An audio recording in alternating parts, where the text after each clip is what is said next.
Hello everyone, good morning. யூகேல பார்த்திங்கன்னா நம்ம வீட்டுக்கு முன்னாடி இருக்க கிராஸ் எல்லாமே அவங்களே வந்து ட்ரிம் பண்ணிடுவாங்க எவ்ரி மந்த் ஒன்ஸ். இன்றைக்கி நான் மார்னிங் வெளியே கிளம்பும் போது இவங்க ட்ரிம் பண்ணிட்டு இருந்தாங்க பாருங்கள். அதே மாதிரி எவ்ரி தேர்ஸ்டே நம்ம பின்னை வெளியே வச்சிட்டோன்னா அவங்க வந்து எடுத்துகிட்டு போயிடுவாங்க கவுன்சிலில். இதுக்கு நம்ம தனியாக பே பண்ணணும். நான் டிரைவிங் கிளாஸ்க்கு வெயிட் பண்ணிகிட்டு இருக்கும் போது அப்படியே நடக்கிறது எல்லாத்தையும் பார்த்துட்டு நின்றுட்டு இருந்தேன். இவங்க கிளம்புனதுக்கப்புறம் என்னோடய டிரைவிங் இன்ஸ்ட்ரக்டரும் வந்துட்டாங்க. இன்றைக்கி மார்னிங் என்னோடய டிரைவிங் கிளாஸும் நான் கம்ப்ளீட் பண்ணிவிட்டு நாங்கள் வெளியே போகிறக்கு பிளான் பண்ணியிருந்தோம். இன்றைக்கி வெதர் நல்லா இருந்தனால நாங்கள் லேக் டிஸ்ட்ரிக்ட் கிளம்பியிருந்தோம். அங்கே போய் ஒரு போட் ட்ரிப் போகலாம் அப்படின்னு.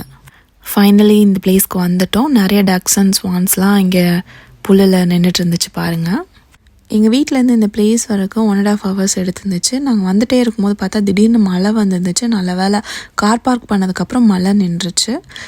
இன்றைக்கி வந்து ஃபன் ஃபேரும் போட்டிருந்தாங்க, நல்லா இருந்துச்சு. நிறைய குழந்தைங்க விளையாடிட்டு இருந்தாங்க. போட் ஹையர் பண்ணுற பிளேஸில் வந்து நாங்கள் ஒரு போட் எடுத்துகிட்டு ஒரு 2 hours டைம் கொடுத்துருந்தாங்க. அந்த 2 hours